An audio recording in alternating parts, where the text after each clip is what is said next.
Well, hey there, writer. Welcome to the Resilient Writers Radio Show. I'm your host, Rhonda Douglas, and this is the podcast for writers who want to create and sustain a writing life they love. Because, let's face it, the writing life has its ups and downs, and we want to not just write, but also to be able to enjoy the process, so that we'll spend more time with our butt in chair getting those words on the page. This podcast is for writers who love books and everything that goes into the making of them. For writers who want to learn and grow in their craft and improve their writing skills. Writers who want to finish their books and get them out into the world so their ideal readers can enjoy them. Writers who want to spend more time in that flow state. Writers who want to connect with other writers to celebrate and be in community in this crazy roller coaster ride we call the writing life. We are resilient writers. We're writing for the rest of our lives, and we're having a good time doing it. So welcome, writer. I'm so glad you're here. Let's jump right into today's show.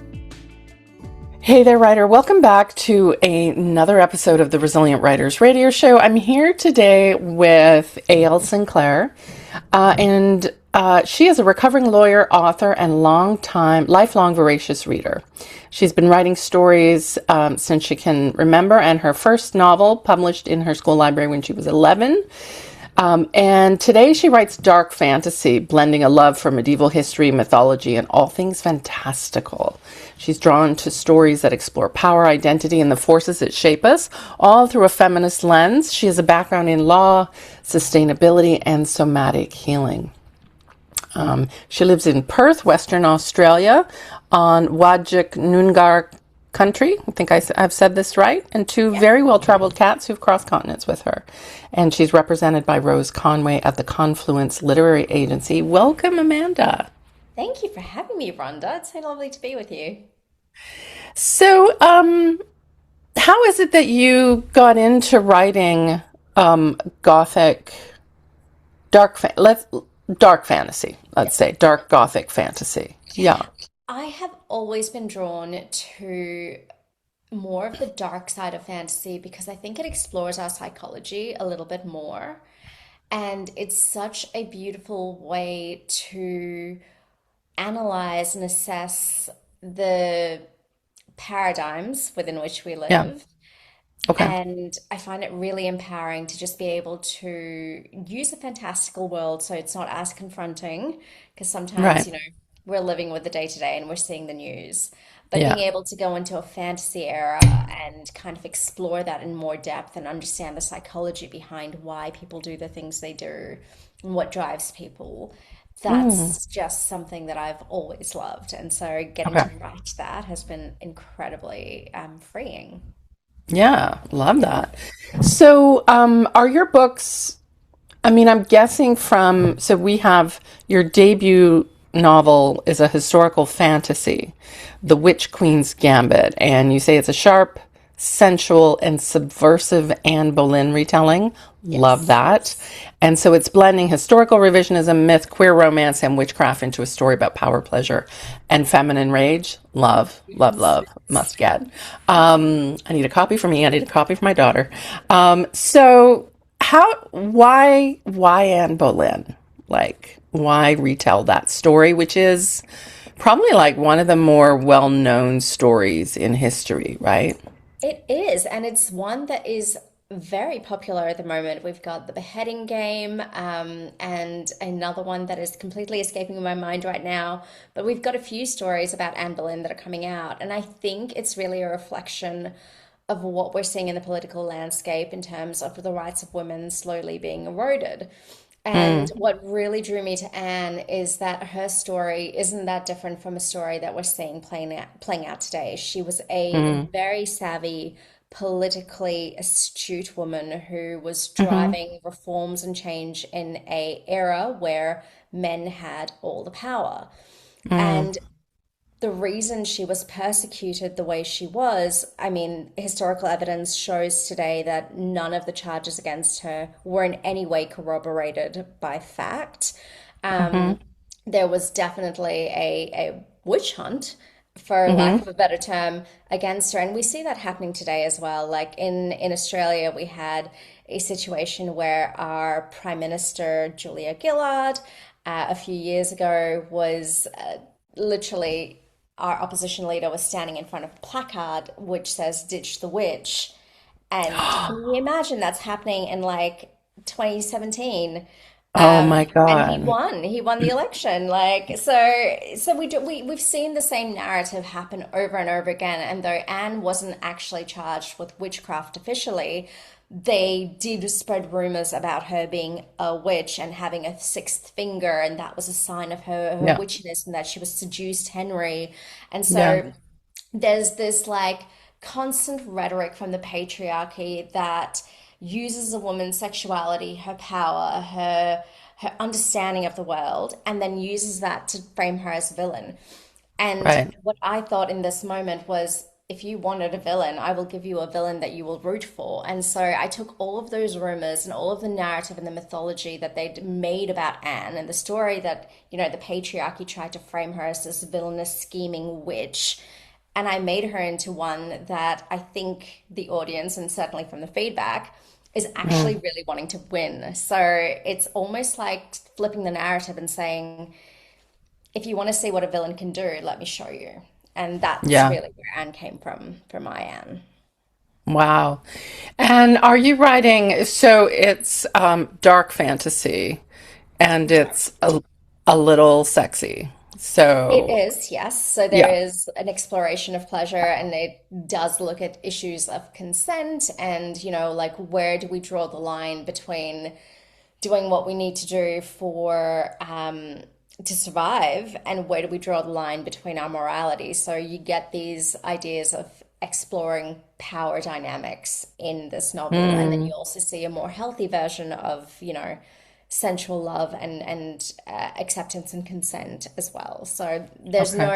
there's no non-con or any of those kind of thematics, but Anne certainly pushes boundaries in certain Mm, areas that are really interesting to explore, especially as a female. yeah. I love that. So, how much, let's talk a little bit about research. How much historical research did you have to do before you wrote the novel? And then how much, in particular, I'm really interested in the research around witchcraft and the myths around witchiness in that time. Yeah.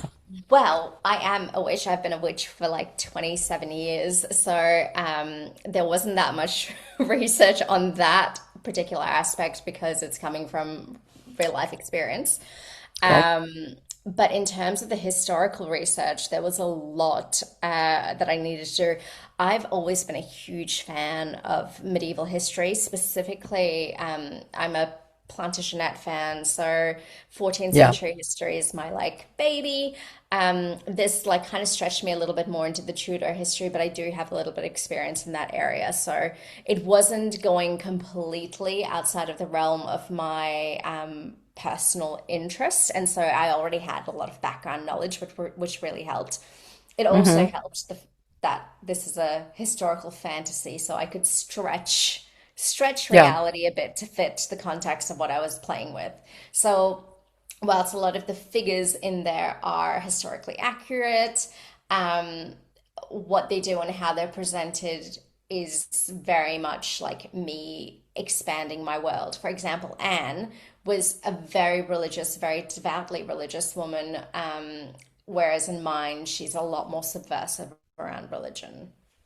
Mm, mm. Yeah. I love that. So, that's fascinating though. So, did you find yourself going down like these research rabbit holes where you'd spend like 2 hours researching and then be like, wait, what was I doing? Yes, it's such a fascinating era of history. Like, I didn't realize that Henry was the first monarch in England to criminalize homosexuality through the 1533 Buggery Act. And Really? I didn't know yeah, that. and it Okay. like it blew my mind because until then, um, anything around sexuality, whilst anything around sexuality was very much in the realm of the church and what the Yeah. church felt was right. And so Hmm. any sex before marriage was considered completely taboo, which was so ironic because I have also studied a lot of philosophical kind of laws and history of like the Roman Catholic Church. And, even up to the 1500s during this time, cardinals were Yeah. had mistresses, and it wasn't Yeah. as as clean cut as they would like to Yeah. make it out to be. Yeah. Um, and so the hypocrisy of this was something that I found really interesting. Um, but yeah, like it was so easy to go down rabbit holes in all of these Yeah. aspects because history is so rich and there's so much detail about all of these Yeah. people. Yeah. Love it. Love. So, let's talk a little bit about just the genre of historical fantasy. So you've got real people and, in the case of Henry VIII, real events, like real stuff that went down, real significant, in his case, significant shifts. Huge. And so how do you handle, but then you have fantasy. So basically you can do whatever you want. So is there a line for you? Are you thinking, oh, I can do this, but I can't do that? Like, how do you handle the blending the speculative and the fantastical with the historical, which you're obviously interested in? That's a really good question. I I tried to keep it as accurate to the era in terms of, you know, travel and setting and um, what would be allowed and what wouldn't be allowed, whilst also pushing the boundaries because in this fantasy world, witches aren't something that are new. They were very much a part of the culture, Mm, and there was a very clear move to eradicate witches. hmm And so there hmm was witches going into hiding, and they also have mm, a longer lifespan. So there was mm, a huge amount of fantasy elements woven into it. Um, as far as the people, I tried to keep it accurate in terms of their titles, some of the things that they did, some of the conversations, because obviously a lot of these things have been mm. documented. So you do have some historical actual artifacts that you can go and research and read up on. And I tried to use some of that in the framing of it. But because it's a historical fantasy, I am not positioning this as a historically accurate Right, novel. Like, if you want to read a right. historical novel, you can go and find them. This is Yeah, not a historical novel. It's got history because it's obviously focusing on Henry VIII yeah. and that particular era. It focused on the 4 months between um, December and May. And so it doesn't necessarily stick to all of the things that were happening. So, for example, Anne was pregnant in December. She was about 3.5 months pregnant, and she unfortunately miscarried in Mm, January. mm, And that set off the course of her demise, unfortunately, because Henry had had mm. enough. He'd been waiting 3 years Yeah. for a son. He didn't get the son he Mm, wanted in the time he wanted it, and so his hmm attention moved to Jane Seymour. hmm Um, and so there was that aspect that I decided to take out because I didn't think Right. it would be relevant to the particular trajectory of the story that I was going Okay. down. But Yeah. yeah, Yeah. there's choices you make as a writer that Right. you're able Yeah. to work through. Okay. And how did you make the decision about what level of spice you wanted in the book? You've got a queer romance, so presumably there's something hot and steamy in here. There is. By chapter Yeah. 3, you've got hot and steamy. Oh, good. So I come from a somatic healing background, so I'm very much Yeah. about empowering women. I was a Mm, women's empowerment coach. So it was very hmm much about like connecting in with your sexuality and your sensuality. A woman's power is in her pleasure because we've been so conditioned to ignore our body and our feelings, and mm, part of our re-empowerment process is really connecting in with that, and that's a mm. huge psychological driver behind how I write and why Okay. consent is such an important part of the journey of healing through the writing process. Like you really start Right. understanding these dynamics of consent, and even through dynamics like dominance and submissiveness, you can understand how power works in a sexual in the sexual Yeah. context and the psychology behind that. In terms of the spice level in this, it really isn't me. I genuinely feel like I am a clear channel for the characters that are coming through, and I write as accurately as Okay. I can the experiences that they are having. And so I am not a fan of putting spice for the sake of spice. If it's not Right. driving the plot forward, if it's not creating a character arc, if it's Right. not bringing like some sort of emotional healing or empowerment or connection that is, something that they need Right. to work on, there's no point having it. Like Yeah.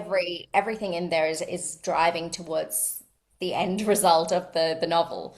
Yeah. So the spice scenes um really were what I felt the characters were trying to convey in terms of their Right. connection and their romance. So for Yeah. Zephyr and for George, so George, I wrote him as bisexual.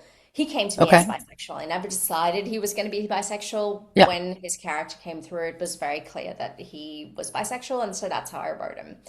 Great. Um, and his relationship with Zephyr is such a core anchor and driver of the narrative and where the story goes. Hmm. And I think it's the one point of differentiation of the Witch Queen's Gambit. It's an Anne Boleyn retelling, yes, but George Boleyn has a very strong and consistent arc. He really drives the narrative till the very end.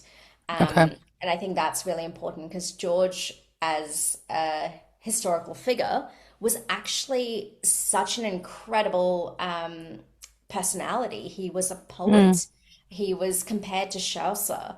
He had this really rich, vibrant life that was erased in a lot of ways because of Mm. the charges put against him, but also because he just happened to have a older sister who was this vibrant, shining, beautiful light, which is Mm. brilliant for Anne.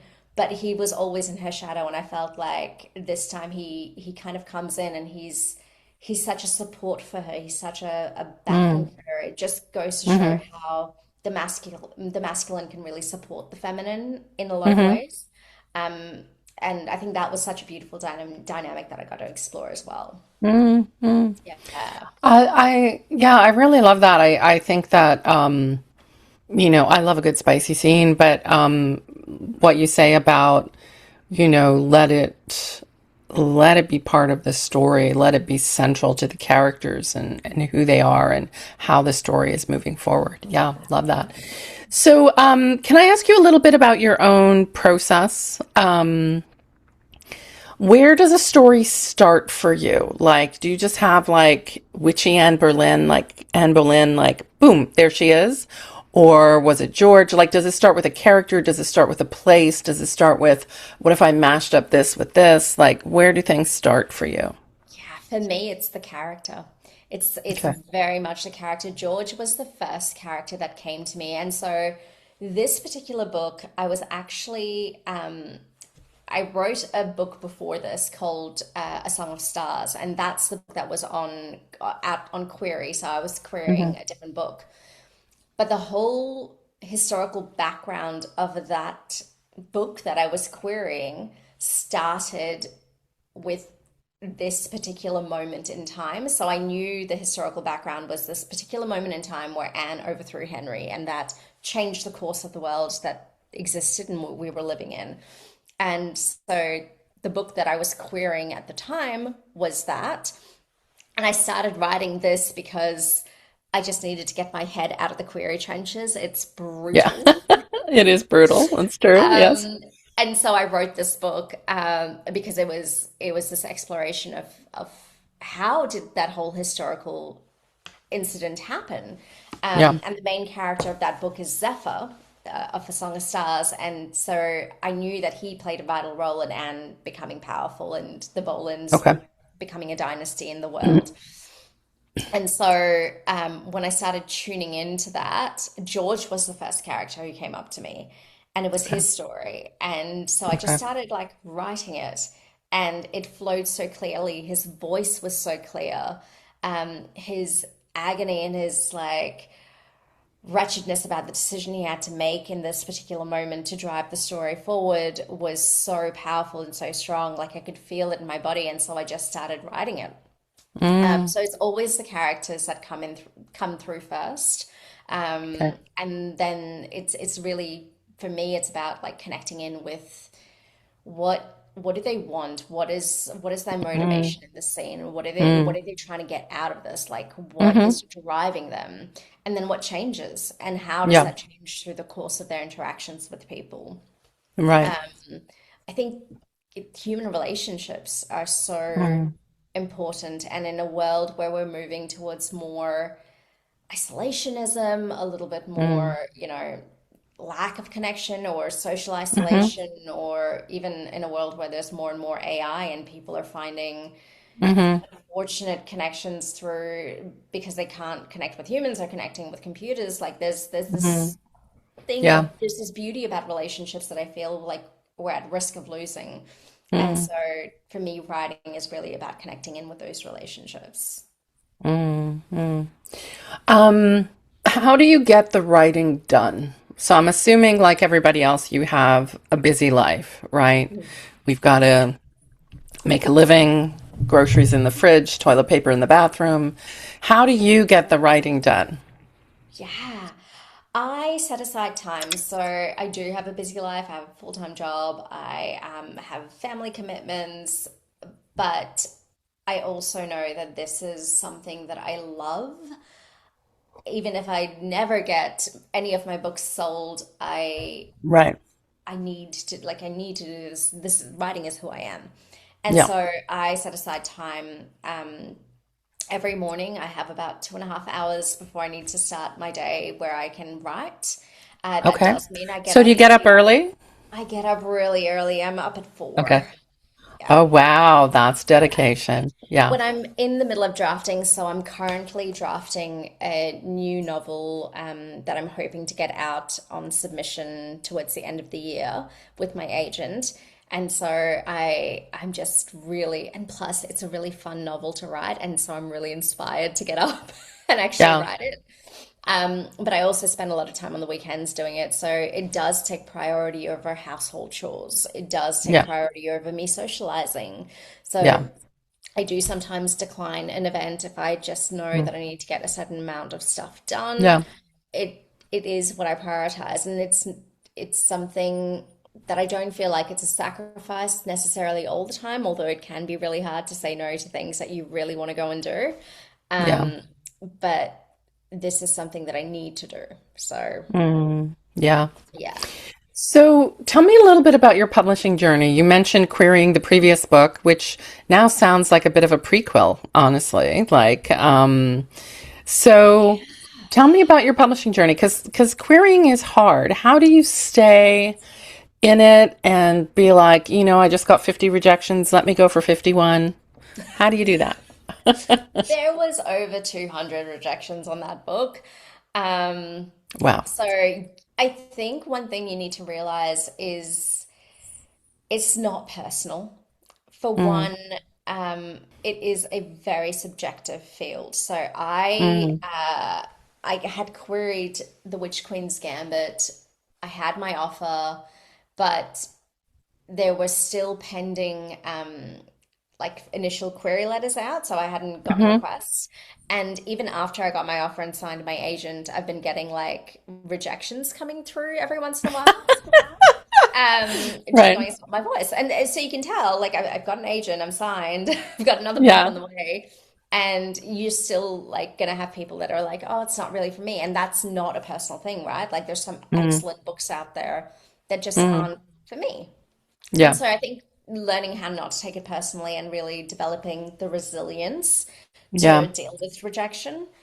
Yeah. I think because I have a background in somatic healing and somatic therapy, I have learned to really process those emotions at that kind of somatic level to release it from my system, so it's not Yeah. really impacting me at that level. So Like what the do you do? You evidence get a rejection. Do you go for a walk? Do you meditate? How do you manage that?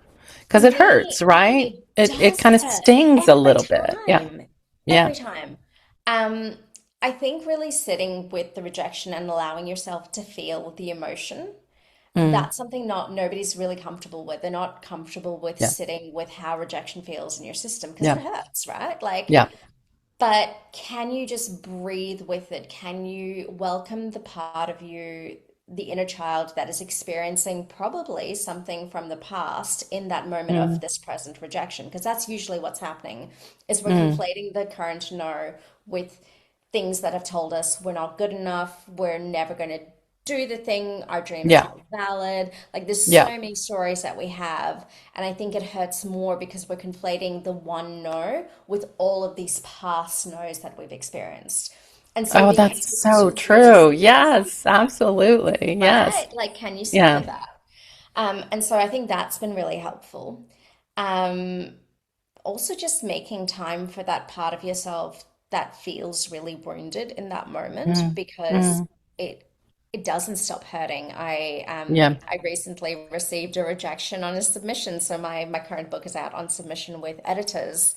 And it kind of stings a little bit. Like I'm not the one who Yeah. received it, my agent is, so thank goodness for her. But Yeah. like vicariously, I was like, oh, okay, Yeah. why? Yeah. Why Yeah. did you like my book? Because you do pour your heart and soul into it, right? Right. Yeah. Like Yeah. writers just spend so much time creating and pouring everything that they are Hmm. into the books. And when it's not received as well as you hope, it does feel a little personal, even though it's not. Like nobody's meaning Yeah. it to be mean. Yeah. I think that's important. Yeah. And if you really, really want to be a traditionally published author, I mean, there's so many options these days to Hmm. publish. Hmm. Trad Yeah. publishing isn't necessarily the only way. There are Yeah. other ways. But Yeah. if your heart is set on trad, I would say learn from every rejection. Like if you get a request for a full and somebody gives you feedback, sit with it. Don't automatically have a defensive reaction to that. Right. Try and assess Okay. it and analyze it and look at it pragmatically. Right. Because at the end of the day, whether we like it or not, publishing is a business. Hmm. You, as a creator, when you're creating, yes, you're an artist, but then you kind of have to step out of the artist into the business entrepreneur or entrepreneur mindset and Right. go, this is a product that I am Yeah. selling. How do I Yeah. market this? And if somebody So is telling you, yeah. So when you were querying and you got feedback, did you change the book? yeah, I did two developmental edits on that book. And Wow. then I put it aside for a few months because I was writing The Witch Queen's Gambit. And when I went back to it, I did a full read and then I deleted 119,000 words. Wow. So I was like, you know what? Now that I've had 3 months away from this book and I've come back to it with fresh eyes, having just written a novel that's, landed me an agent, let me go back into this and see what I need to do because it'll be like part of the next phase of the series if it ever becomes a series and if it ever gets sold and people want to buy it. Um, what would that look like? And I was like, actually, this isn't well for one because the Anne Boleyn story is coming out first. Yeah. How I position this has to change anyways. And there were also like parts that just didn't work in retrospect. And I was like, Right. oh, the You amazing can thing see is it now. Yeah. I can see it now. And the thing is, Yeah. I think as authors, and this was me, you want to land an agent so bad that you are just like gung ho pushing through Hmm. instead of taking the time. And it feels like you're losing time because agents close their query Yeah. processes so often nowadays. Like they'll Yeah. open for a short window and you just want to get into that. Yeah. It's like Especially, 48 hours and that's yeah, it. right? Yeah. Yeah. Because they're getting inundated with AI Yeah. slop half the time. Yeah. And so it's very competitive to try and get through the noise for Yeah. me. Absolutely. Well, but you made it. You did it. I So did. congratulations. That's so Thank great. you. Yes. So thanks so much for talking to me today, Amanda. It was really, really fun talking to you. Appreciate it. Thank you.